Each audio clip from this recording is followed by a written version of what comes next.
Whether you are thinking about becoming a restaurateur or you are already in the business, Michael Politz has written a must-read, The Food and Beverage Magazine's Guide to Restaurant Success. Pick up your copy today at Barnes & Noble, Amazon, Books A Million, or wherever fine books are sold. Food and Beverage Magazine Live, bringing food and beverage to life, with your hosts, James Beard Award winner Jennifer English and Food and Beverage Magazine publisher Michael Politz. Featuring leaders in the hospitality, branded food and beverage, and CPG industries, many of whom are Jennifer and Michael's friends in the business, for an informal and informative conversation where friends in the business share the latest intel, ideas, and best practices. Live, juicy inside scoop from the tastemakers, newsmakers, bread bakers, drink shakers, spoon lickers, clam diggers, farms, foodies, and friends of the food and beverage magazine world. Here are your hosts, Jennifer English and Michael Politz.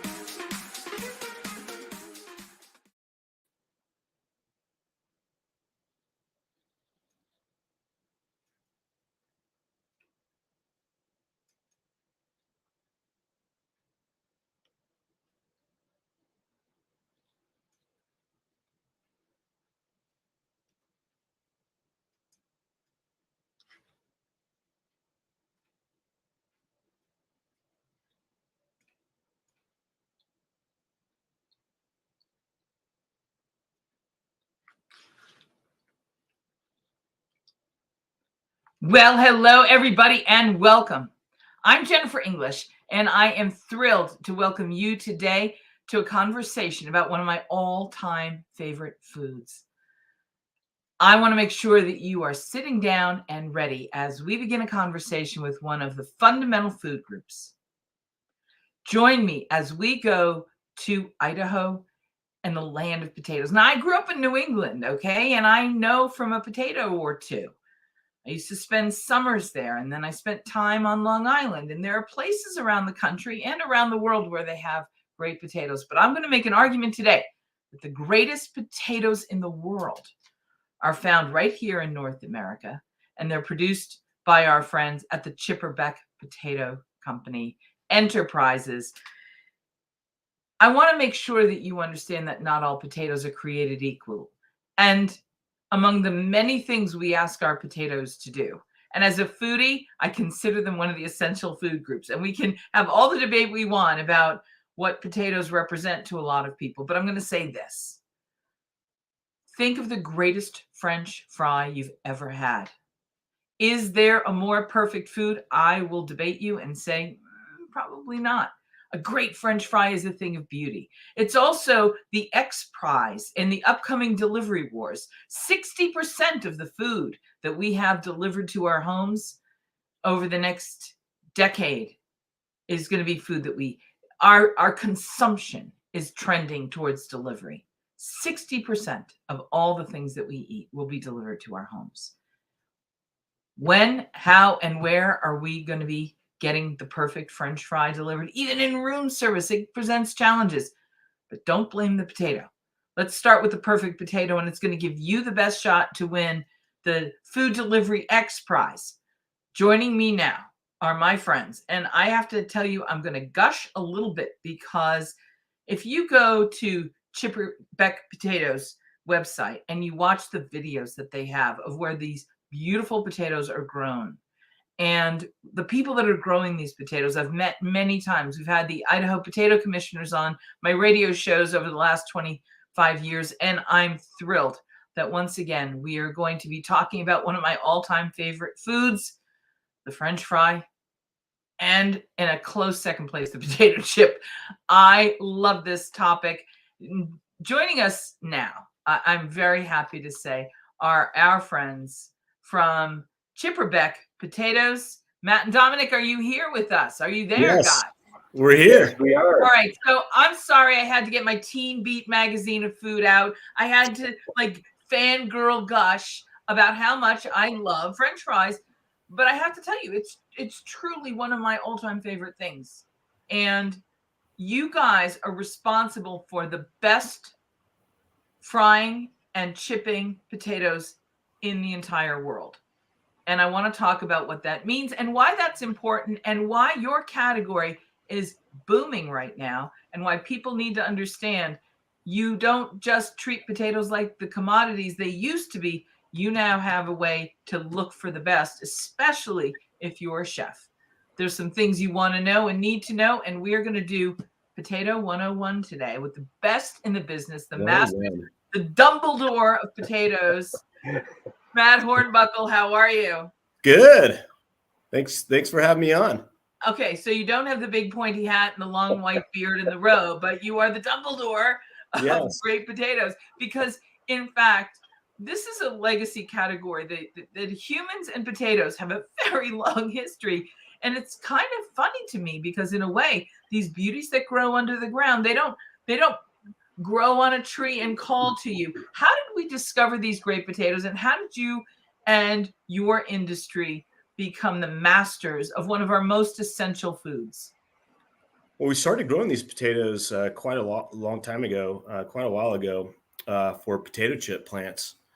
And just recently, over the last 30, 40 years, they also are really great for making fresh cut French fries and frozen fries. They have really low sugars, really high starch, really dense potato that make really good French fries. Can you talk a little bit about why those three things matter? Why those are the triple crown of potato characteristics that we should all be aware make a big difference in the resulting crispy, tasty French fry? It's all about consistency, quality consistency. Our growing, our harvesting, our storage practices are pretty much constant in terms of quality. So always presents the same quality frying characteristics all year. Unlike some other potatoes on the market that may be higher in sugars. And so when you get that plate of French fries and they look soggy and burnt, that's because they have more sugar in them than desirably. So versus our potatoes. So that makes let me get that straight, because I don't know that I ever thought of potatoes as having a lot of sugar in them. And Dominic Carnazzo is here as well. I want to ask the both of you these questions because I think it's fundamentally important. And Dominic, actually, you are in southeastern Idaho at the moment, the place that is world famous for potatoes. Come on, Dom, tell us. What's that? Well, I am in that in the gem state and the famous Idaho potato state. However, ironically, I'm here because of some previous experience. But ironically, our potatoes aren't actually grown in Idaho. Our potatoes are grown in Washington, Colorado, and where our flagship operation is in California. So, can you help me understand when we talk about wine and grapes, we talk about terroir. Can you talk about the terroir for potatoes and the characteristics that we just mentioned, the low sugar, the high starch? Is there a relationship between where a potato is grown and those outstanding characteristics? 100% yes. In fact, we've done, and Matt can attest to this as well, as we've done years and years of research and development and testing. And we found these areas that our potatoes grow ideally.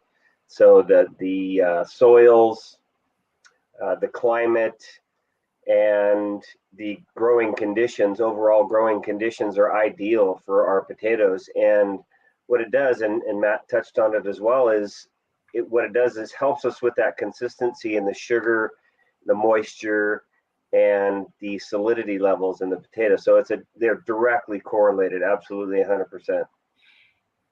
It must be very interesting to be in a business where you rely on the execution of your customers to make your product be the star. You give businesses and chefs, restaurateurs, you give them the world's greatest potato for frying and chipping. And then you have to hope that they know what they're doing on their end, but you give them a product that gives them a higher likelihood of it turning out perfectly. And I want to talk a little bit about how chefs are evolving in their fry, because today the prize is a dry fry. You want to get a really crispy product. You want to have all these positive outcomes. And it's as if we've become masters at French fry. And we've certainly become very, very good at potato chips as well. In fact, we just had potato chips on a month ago for Passover with our good friends at Manischewitz, who make arguably one of the great potato chips in the world. Can we talk about why we've gotten so good at it and what you can tell us about the collaboration you have with chefs and how that's an important piece of the putting a great fry in my hand? Absolutely. Journey. In fact, that's a great point, because that's where it starts. The decision making comes from the chef and from the kitchen. And you said it exactly right, is we give them the product and we give them the ability to make those world famous French fries. However, we do have to do a lot of education. And one of the things that we pride ourselves in is, that boots on the ground type of service. We spent years and years in the backs of kitchens with chefs and restaurant managers and staff, line staff, and educating them on exactly the best ways to prepare these French fries and to prepare them from our potatoes specifically. Matt, I want to ask you both, today, on the emergence from COVID, restaurateurs are reinventing the future of food in collaboration with Chipperbec. Can you talk a little bit about how your collaboration with chefs is designing what the future of food is going to look like, and what you can share with us without giving away too much? No, we have quite a bit of big network of chefs, direct restaurant groups that we work with, and we always welcome and enjoy their feedback. We spend time with them. We go to dinner.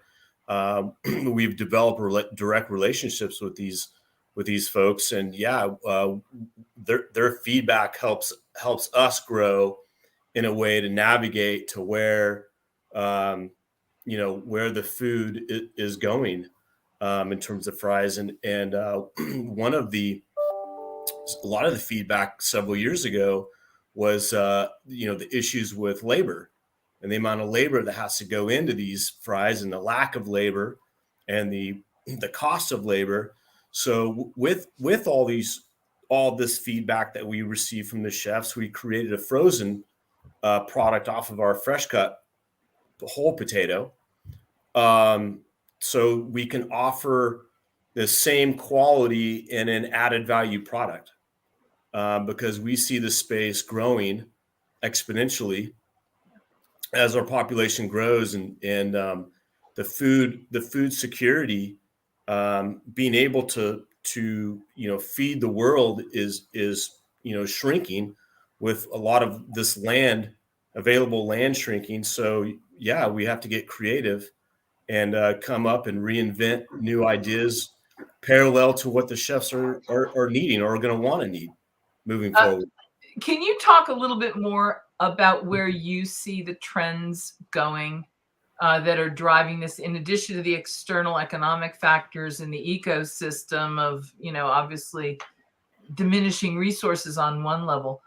But I think people are being more attentive about and appreciative of their food choices. I think in the future, and we say this all the time, I maintain personally that Food 3.0 is going to have at its core this idea of customization.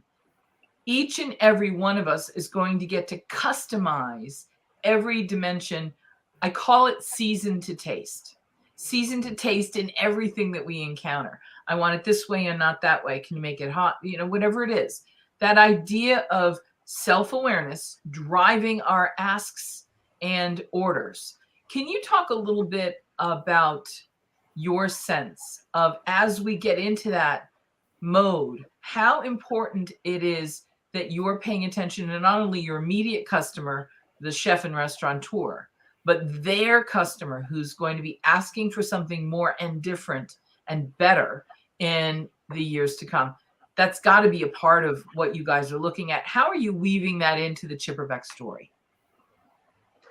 That's actually a great question. One of the things we're really focusing on is innovation, and whether it be in recipe concepts or chef partnerships, restaurant partnerships, and developing different ways to make French fries. Not just your traditional, and you mentioned it, seasoned to taste. That's the beauty of our product, is that realistically you can add anything to it, but you can still come back to tasting the, that mashed potato, that French fry, that natural potato flavor in our product. So again, going back to what you said, it's all about innovating. And that's one of the things about our self-awareness, is that we thought, well, let's do a little innovating. Let's change the game a little bit. And Matt mentioned it too, is our frozen French fries. There's a lot of people in the space, but there's not a lot of people that are specializing in a simple ingredient deck product that's very all natural and that natural potato flavor. So again, going back to your point, is that, and your question is that we're innovating with chefs and restaurants and in recipe concepts and different ways to prepare, your standard French fry. Can I tell you, we talk to a lot of food people. Obviously, we're Food and Beverage Magazine, but it's so funny to me because there are so few things in the world of food and beverage that everybody loves. Everybody loves potatoes in whatever form. I'm going to argue that the chips and the fries are the best, but everybody loves potatoes. You have an absolutely and utterly beloved product.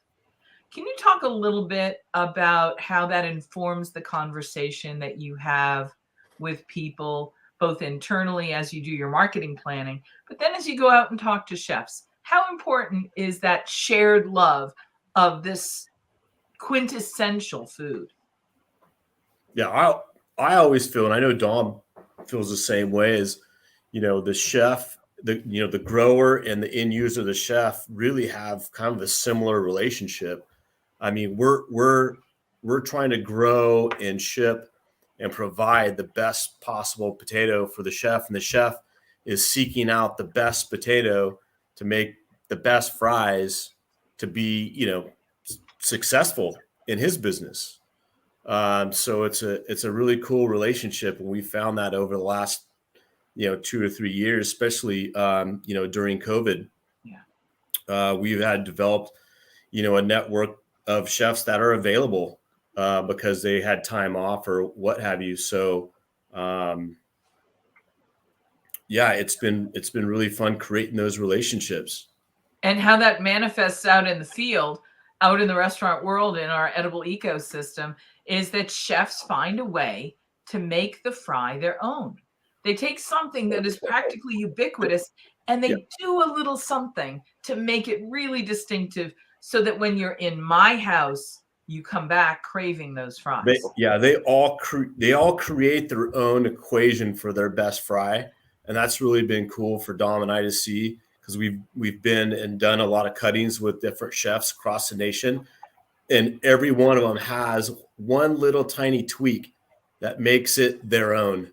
And it's been really cool to see that and share it. They want to share their success with other chefs.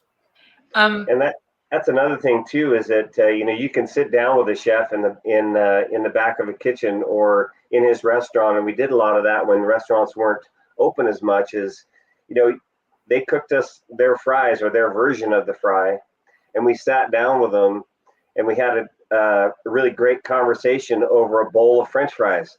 And there were no French fries left. That's the beauty of it. And so, you guys are French fry guys. You Oh, eat fries all the yeah. time. You're like, yeah, no, I'm just one is enough. I can taste it, and that tells me your story. Yeah, absolutely. That So says for to us, me, sorry, it's a social comfort food, right? So you can sit with a chef, you can sit with a restaurant owner, or you can sit with the richest man in the world and you can enjoy a plate of French fries. what's really exciting about that is your product, the Chipperbec potatoes, actually give rise to one of my two all-time favorite food words. Besides fry. I mean, that's the word hospitality is Right. the name of the industry we're in. It's an industry of service. We're in service to our industry, to our guests, to our customers, to one another. It's so critically important to be in service. But you guys give us something that allows for the manifestation of the word irresistible.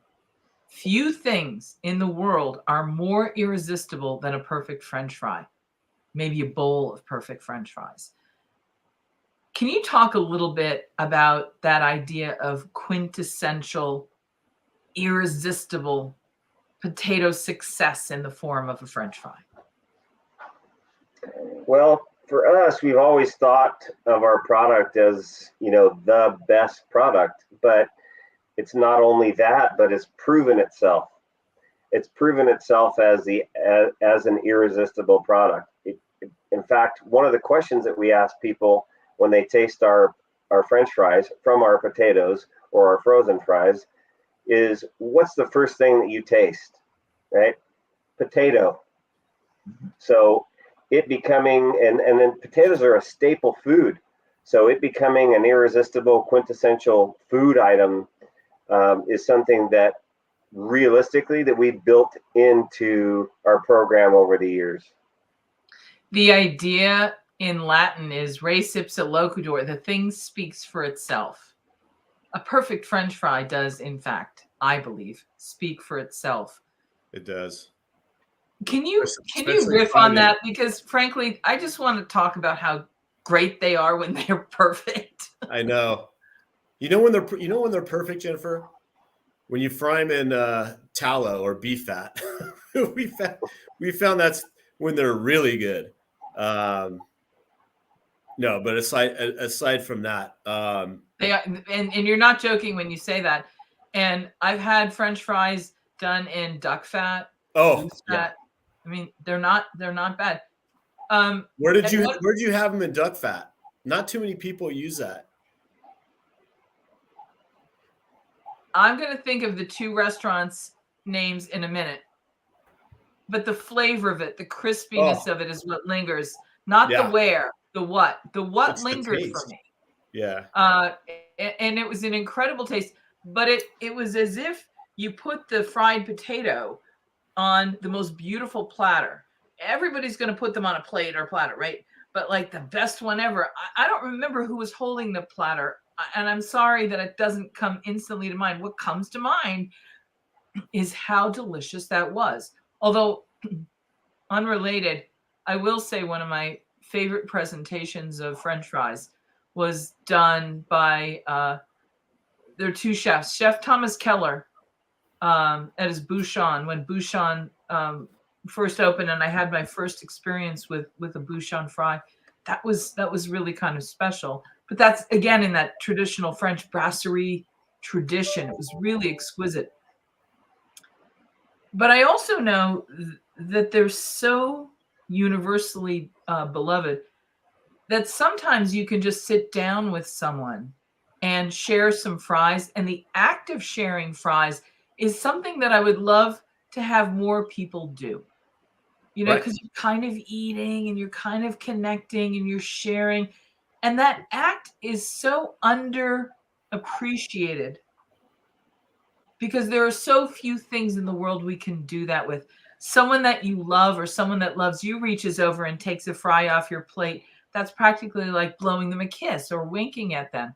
Somebody at a business lunch that does that makes you, you might be put aback and you're like, you're okay if you like me enough to reach and have one of my fries, because these are good fries. The ones I ordered are good and you didn't get them. that tells me something about who you are. Can you talk about the language of potatoes and fries and how those kinds of moments that I just described are sort of the ecosystem that your product exists in? Yeah. Yeah, absolutely. In fact, I touched on it earlier. Is that they truly are a social comfort food. So you can sit and enjoy them. But not only that is If the that, fries are good, right? yeah, If they're exactly.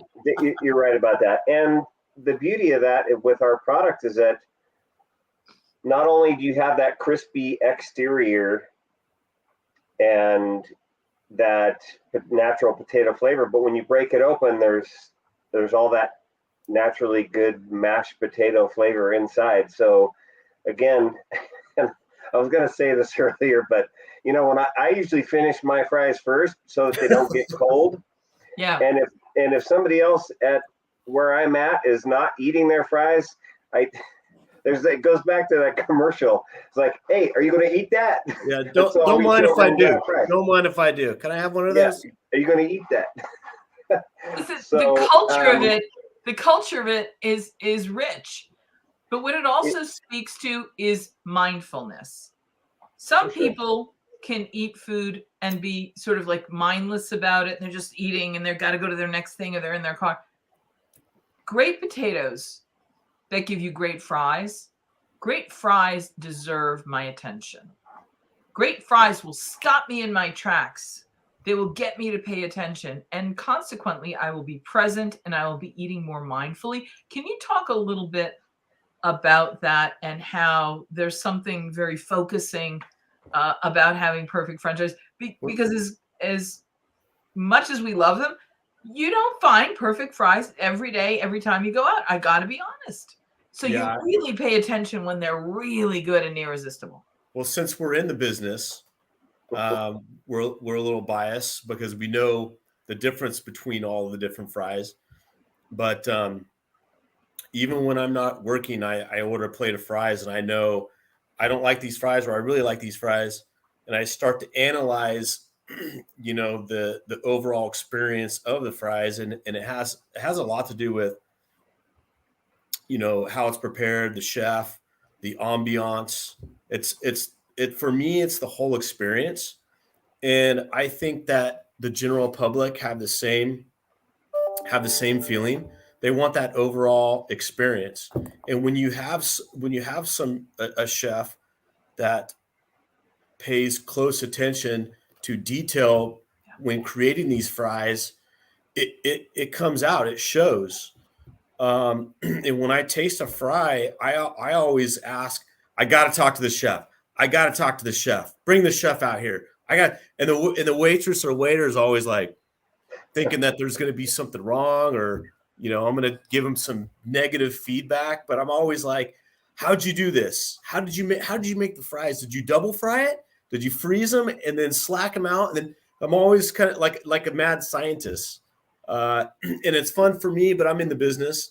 But I think for the general public, I think they feel the same way. They don't know what questions to ask because they're not in the business. But I know for a fact that when they eat that fry, there's not going to be one fry left on the plate.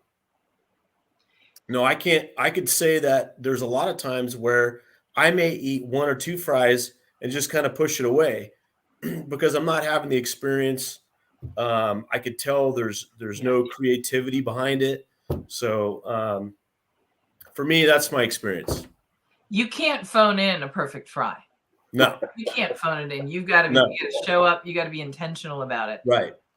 So thank you for letting me nerd out on the subject of one of my favorite foods.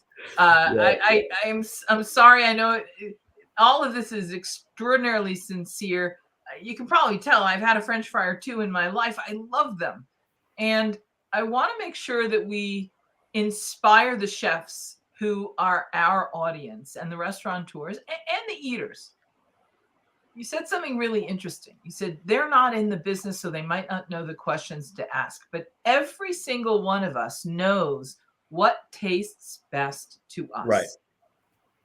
And we are connoisseurs of what tastes best to us. And we have a duty in our journey of self-awareness to discover what tastes best to us. Correct.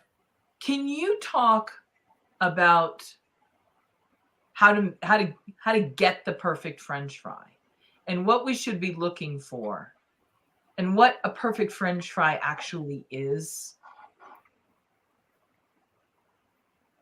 Dom, you want?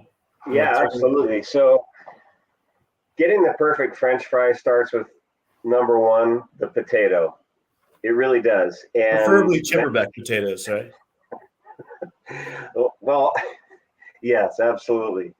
Matt touched on it earlier, and not only are we laser focused on the consistency in the product, but also the consistency in the performance. Right. So not all potatoes, and I can say this with 100% sincerity and truth, is that not all potatoes are the same when it comes to making French fries.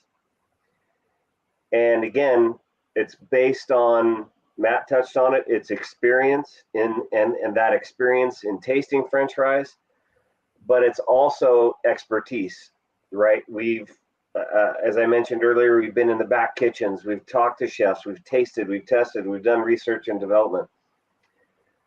But if you don't have the right potato, right, you don't have the right French fry.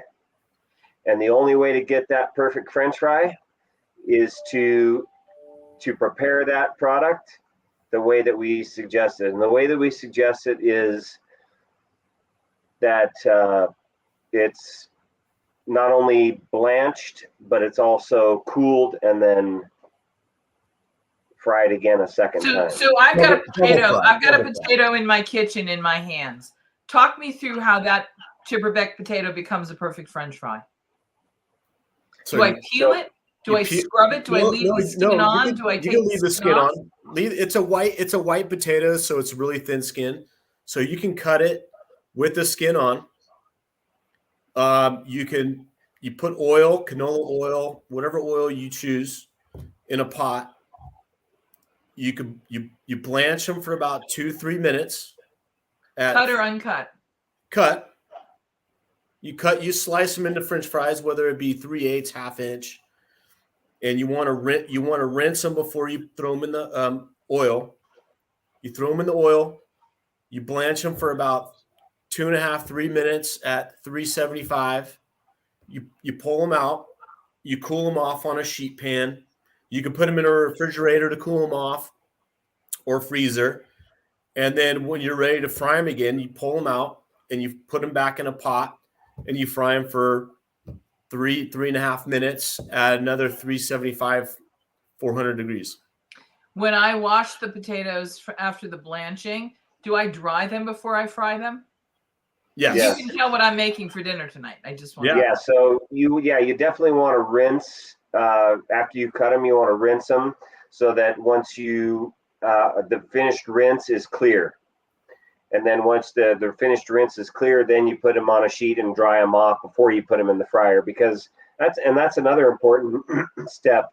And another important thing about our potatoes is that they're low in moisture. So what happens with a higher moisture potato when it hits the fryer, all that moisture in the potato or in the French fry will boil out, and in turn, oil will reabsorb into the French fry.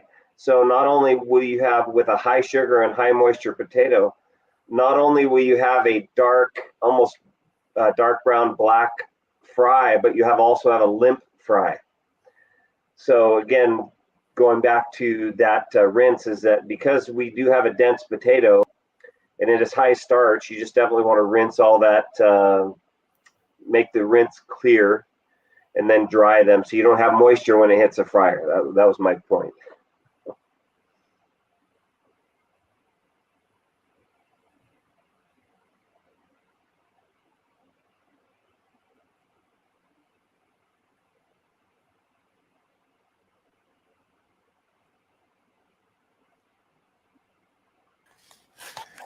Hey guys, sorry about that. Jennifer had a little technical difficulty. Is that a wrap? She's trying to jump back on real quick, so we're still going live. But so I want to reiterate where now, Matt, you're down in California, and you said, Yep. And then Dominic, you're in Idaho, right? Yeah, I work regionally out of my home office. Okay, go ahead. And we're still live. All right, no problem. So Dominic, tell me about. Go ahead. That's the way.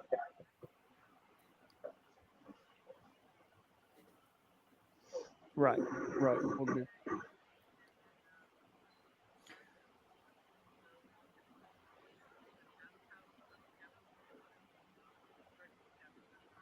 Okay. All right, we'll do. All right, so Jennifer was relaying to me she only had a couple more questions. The first one was, where do chefs go to get more information about your products and how to buy them? They can reach out to us direct, or they can go on our website, and we have contact information there. But either directly or through our website, it's the easiest way. Now, can the general public, can they get a hold of them, or is it the same thing? They have to go through a restaurant or whatever. Is it only, or you guys only basically wholesale, I guess you could say? Yeah, we're mainly B2B, not too much direct to consumer. That is part of the innovation steps, or part of our new innovation plan is to have a direct to consumer program, and that will be likely with our frozen product delivered to the house. Okay, so where can the chefs go? The website, I would assume, is where the chefs can go to. Website.